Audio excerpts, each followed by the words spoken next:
ये खबर उन लोगों के बारे में है जिनके पास दिल है ही नहीं या जो पत्थर दिल है। ये खबर उत्तर प्रदेश के हाथरस से आई है। यहां 2 हफ्ते पहले गैंगरेप का शिकार हुई 19 साल की एक लड़की की आज दिल्ली में मौत हो गई। ये लड़की दिल्ली के सफदरजंग अस्पताल में भर्ती थी। पीड़ित के परिवार का आरोप है कि पुलिस ने उनकी मदद नहीं की। लड़की को जब इलाज की जरूरत थी तब उसे थाने में रखा गया और 14 सितंबर को जब ये पीड़िता की हालत बिगड़ने लगी तब उसके रिश्तेदार उसे पास के एक अस्पताल में लेकर गए। पुलिस ने शुरुआत में सिर्फ गला दबाने और SC/ST एक्ट के तहत ही मामला दर्ज किया। गैंगरेप की धारा लगाने में उत्तर प्रदेश पुलिस को पूरे 8 दिन लग गए। 22 सितंबर को लड़की का बयान दर्ज होने के बाद ही पुलिस ने गैंगरेप की धारा लगाई और 27 सितंबर को तबीयत बिगड़ने के बाद इस लड़की को अलीगढ़ से दिल्ली के सफदरजंग अस्पताल लाया गया, लेकिन तब तक बहुत देर हो चुकी थी और आज सुबह इस लड़की की मौत हो गई। आपको कुछ याद आ रहा है? मुझे यकीन है आपको आज निर्भया के बारे में याद आ रहा होगा। आपको निर्भया याद आ रही होगी। आपको वर्ष 2012 का दिसंबर महीना याद आ रहा होगा जब निर्भया के साथ भी यही हुआ था। हाथरस जिले की पुलिस ने यह बताया है कि पीड़ित के भाई की ओर से 14 सितंबर को मारपीट की शिकायत दर्ज करवाई गई थी। पुलिस का यह भी कहना है कि 19 सितंबर को लड़की ने छेड़खानी की बात बताई थी कि उसके साथ छेड़खानी हुई है। फिर 22 सितंबर को अलीगढ़ के अस्पताल में गैंगरेप की बात इस लड़की ने अपने बयान में दर्ज कराई, यानी गैंगरेप की बात बाद में बताई। पुलिस का यह भी कहना है कि वो अभी मेडिकल रिपोर्ट का इंतजार कर रही है और पुलिस का यह भी कहना है कि इस लड़की ने 3 बार अपने बयानों को बदला है। हुई घटना के आधार पर पीड़िता के भाई द्वारा लिखित तहरीर देकर थाना चंदवा में FIR दर्ज कराई गई। 307 IPC के अंतर्गत मुकदमा दर्ज किया गया। कुछ दिनों पश्चात लड़की द्वारा पीड़िता द्वारा बताया गया कि उसके साथ छेड़खानी की घटना भी हुई थी। उसी एक व्यक्ति द्वारा की गई थी जो कि पहले दिन नाम बताया था। उस आधार पर धारा में वृद्धि की गई। उसके पश्चात पुनः जब लड़की होश में आई तो उसने बताया कि पूर्व में उसे ध्यान नहीं आया था और 3 लोग और इस घटना में शामिल थे और 376 का मुकदमा पंजीकृत 376 धारा की वृद्धि की गई। अलीगढ़ मुस्लिम यूनिवर्सिटी में जो मेडिकल कॉलेज है उन्होंने अपनी रिपोर्ट में इस संबंध में यही कहा है कि ये जो सैंपल है वो फॉरेंसिक साइंस लैब विधि विज्ञान प्रयोगशाला आगरा भेजा जाना चाहिए, जिसका वजह से 26 तारीख को वो सैंपल भेज दिया गया था, जिसकी रिपोर्ट आने की शेष जल्दी आ जाएगी। पुलिस का पक्ष हमने आपको दिखा दिया, लेकिन पुलिस अपनी सफाई में अब चाहे जो दलील दे, लेकिन आज का सच ये है कि बीते 2 हफ्ते से अस्पताल दर अस्पताल अपनी जिंदगी की जंग लड़ रही एक लड़की की जान नहीं बचाई जा सकी। अब हम आपको इस पीड़ित के पिता का बयान सुनाते हैं, जिसे सुनकर आप समझ जाएंगे कि निर्भया गैंगरेप के बाद से अब तक यानी 8 वर्षों में हमारे देश में, हमारे समाज में, हमारी कानून व्यवस्था में कुछ नहीं बदला। जो दर्द निर्भया के पिता का था, उनकी परिवार का था, वही हाथरस की इस महिला के पिता का भी है। आप सुनिए। योगी सरकार से मेरी यही मांग है कि इन चारों आरोपियों को फांसी की सजा होनी चाहिए और जो मेरी बेटी के साथ में हुआ है ऐसा किसी बेटी के साथ में ना होना चाहिए। इसमें राजनीति नहीं होनी चाहिए, इसमें इंसाफ चाहिए, इंसाफ होना चाहिए। ये पिता का दर्द है। कुछ ऐसे ही शब्द और कुछ ऐसी तरह की भाषा आपने बीते 8 वर्षों में कई बार निर्भया के माता पिता से भी सुनी होगी और भी लड़कियों के माता पिता से सुनी होगी जो इसी तरह शिकार हुई हैं।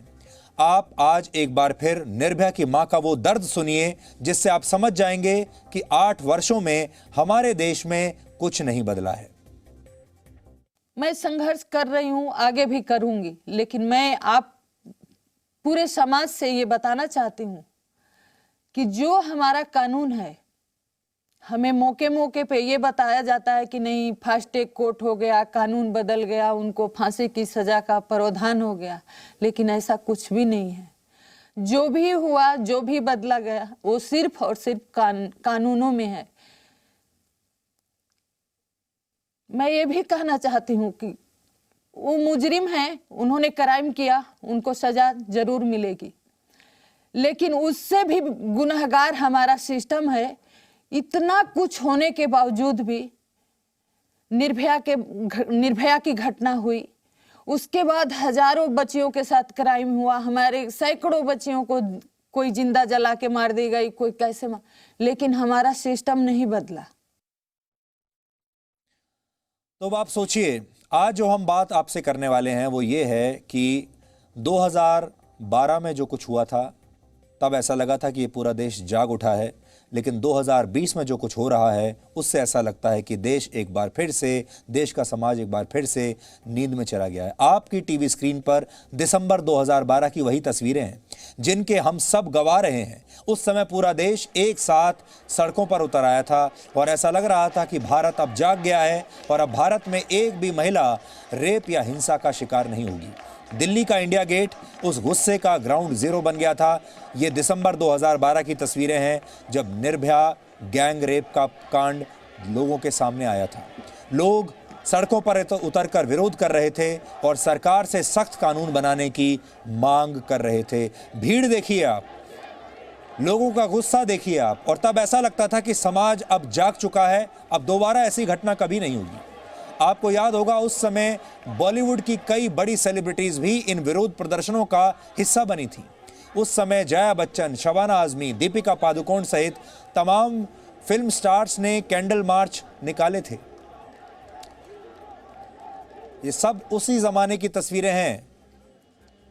सड़क से लेकर संसद तक ऐसा माहौल तैयार कर दिया गया था कि अब देश बलात्कार जैसी एक भी घटना को बर्दाश्त नहीं करेगा।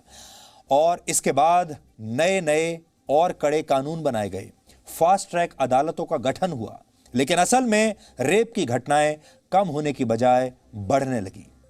नेशनल क्राइम रिकॉर्ड्स ब्यूरो के मुताबिक वर्ष 2012 में प्रतिदिन बलात्कार की 68 घटनाएं होती थीं, जिसकी संख्या 2013 में यानी अगले ही वर्ष बढ़कर 92 हो गई। 2014 में और बढ़ गई, 100 रेप के मामले रोजाना दर्ज हुए। वर्ष 2016 में रोजाना 106 रेप केस दर्ज होने लगे। इन आंकड़ों में बढ़ोतरी के पीछे एक तर्क यह भी है कि निर्भया केस से पहले रेप के बहुत सारे मामले दर्ज ही नहीं होते थे, लेकिन उसके बाद लोग जागरूक हो गए। कानून सख्त होने और समाज में जागरूकता बढ़ने से इन मामलों की शिकायतें ज्यादा होने लगी। लेकिन बतौर समाज आखिर कब तक हम आंकड़ेबाजी के नाम पर हकीकत से इनकार करते रहेंगे? निर्भया का जो पूरा मामला था वो दिल्ली में हुआ था, देश की राजधानी दिल्ली में हुआ था। और ये जो मामला अब हुआ है निर्भया के 8 साल बाद, ये दिल्ली से 180 किलोमीटर दूर एक जगह है हाथरस, उत्तर प्रदेश में, वहां पर हुआ है। 2 दिन पहले हमने डॉटर्स डे धूमधाम से मनाया था। देश की बेटियों को लेकर तमाम बड़ी बड़ी बातें कही गई थीं, तस्वीरें शेयर की गई थीं, बेटियों के सुनहरे भविष्य की कामना की गई थी। लेकिन क्या एक समाज के तौर पर हम देश की बेटियों को आज ये आश्वासन दे सकते हैं कि अब बस और नहीं? अन्याय के खात्मे का कोई टाइम टेबल क्या हम तय कर सकते हैं? हाथरस जैसी गैंगरेप की घटनाएं पूरे देश को शर्मसार करती हैं, इंसानियत को दागदार करती हैं। इसी गुस्से के बीच तुरंत न्याय की मांग भी बीच बीच में उठती रहती है, इंस्टेंट जस्टिस। और जब हैदराबाद की घटना के बाद आरोपियों का एनकाउंटर हो जाता है, तब समाज का वो चेहरा सामने आता है जिसमें वो पुलिस पर फूल बरसाते हैं, उनके जिंदाबाद के नारे लगाते हैं। आपको याद होगा हैदराबाद में भी 2019 में एक गैंगरेप हुआ था और उसके बाद एक एनकाउंटर में इस गैंगरेप के आरोपियों को वहां की पुलिस ने मार गिराया था।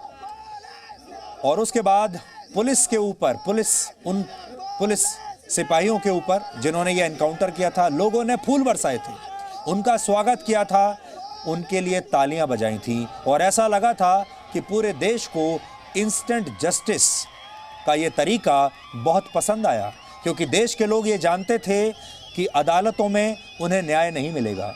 अगर ये मामला थानों तक चला गया तो उन्हें कभी न्याय नहीं मिलेगा। इसलिए क्या आज सवाल ये है, क्या हमारे देश में इसीलिए लोग इंस्टेंट जस्टिस चाहते हैं? इस घटना के बाद इंस्टेंट जस्टिस की बहस देश में छिड़ गई थी और जनमानस के बीच जो भावनाएं दिखाई दी, उसे देखकर आप अंदाजा लगा सकते हैं कि तुरंत न्याय समाज की पहली पसंद है, फिर चाहे वो किसी अपराधी की गाड़ी पलटने का मामला ही क्यों ना हो। कानून की सैकड़ों धाराओं और अदालती सिस्टम में उलझी हमारी न्याय व्यवस्था में यदि बड़े बड़े सुधार नहीं हुए तो इंस्टेंट जस्टिस का दबाव हमारी कानून व्यवस्था पर हर रोज हर एक घटना के बाद ऐसे ही बढ़ता चला जाएगा।